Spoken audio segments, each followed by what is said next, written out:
Ừ. Kia sao mà tôi không biết cho mà. Em là tại hóa em cái trò sai là tiếng Âu đây.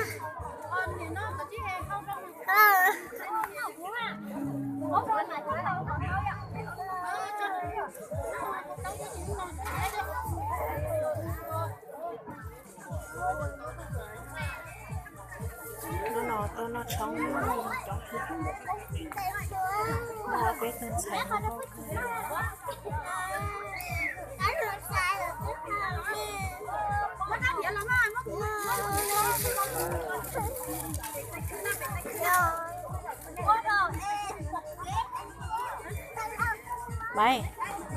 Mày ơi. thấy có mày là những người bọc cái gì Nói nha mày sáng va nữa. Xong con gì đúng cơ. Chết thế mà. Nên tao muốn chưa? Thay video nè. Thay video. Ê nên tao muốn chưa? Nó trống rồi. Không có cơn nữa. Nên nó trống bao lời gì á. Lòi nha, có chi lòi nha. Lòi. Kia, có kia lòi hết mà.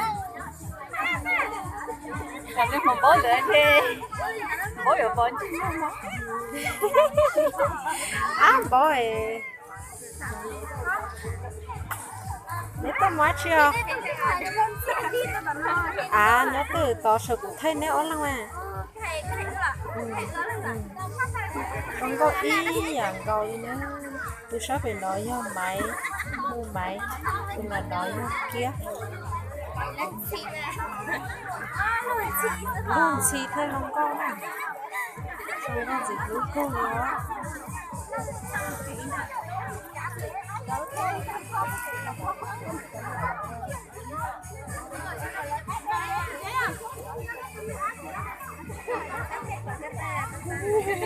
Chúa cha nó theo lên thật. Không có cần.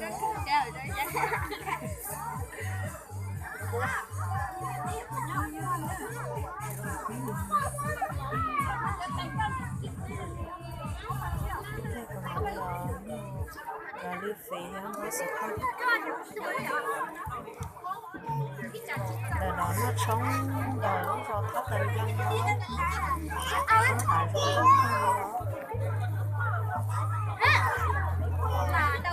rồi nó chẳng không tao là ống ngoài ngoài khó bún lỡ khó bún chín chè sao là nó không tao nữa rồi gì cái pin nhớ là mà là xí ba ó nó họ mà là xí ba tôi chống cơ nè cái nhỏ nhau lo chống cơ thế quá cha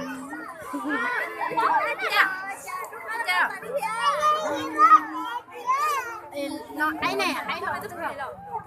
Ấy pin nè. chị mua chị nó. Bé thọp nè.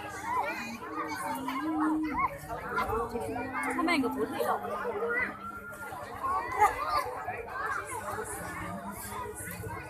Chè bác hồ xin nó xin.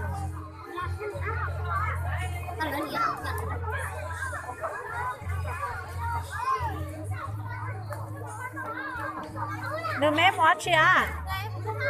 Chả là khía ta đó.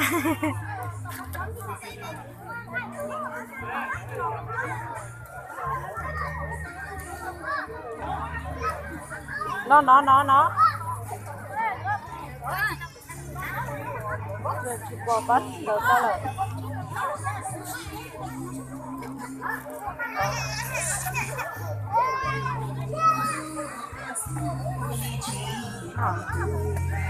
Hai bài nấu không được. Tôi nói với mày con này lọc.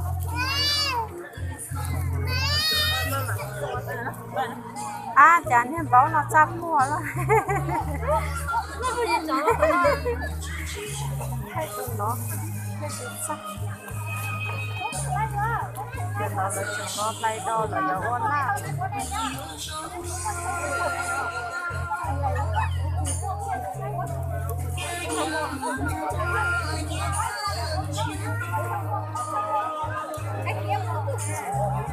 đi ôn nó xài giờ đó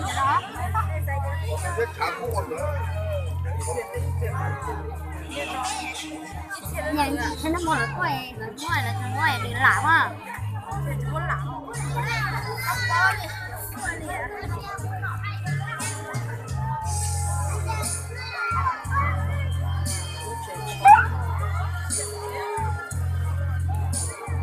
nó toàn bán nó về chỉ tao có sao còn về là cán đó giá cho trong nó xí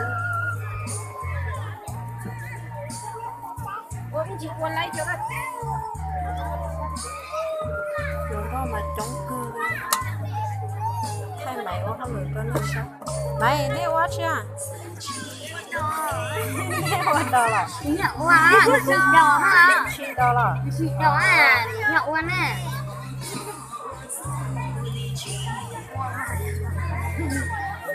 mày nói chi đâu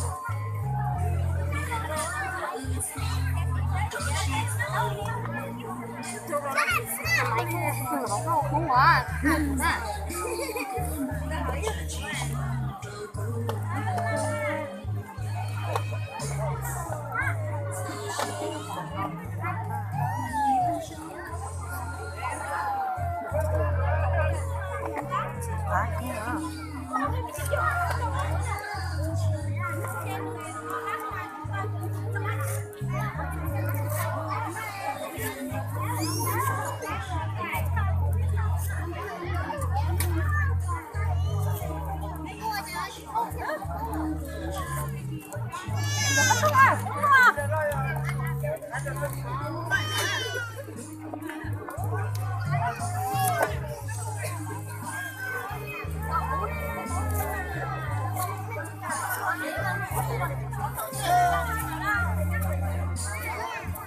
thay mày có hay nhiều sao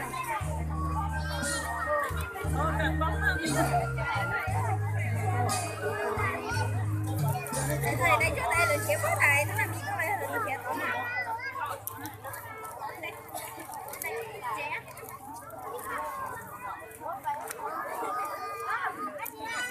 nó mày lên chi đo là giờ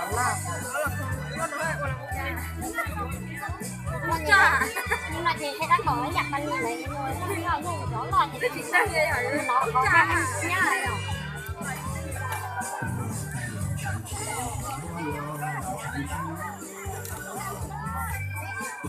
không có cái bài nữa được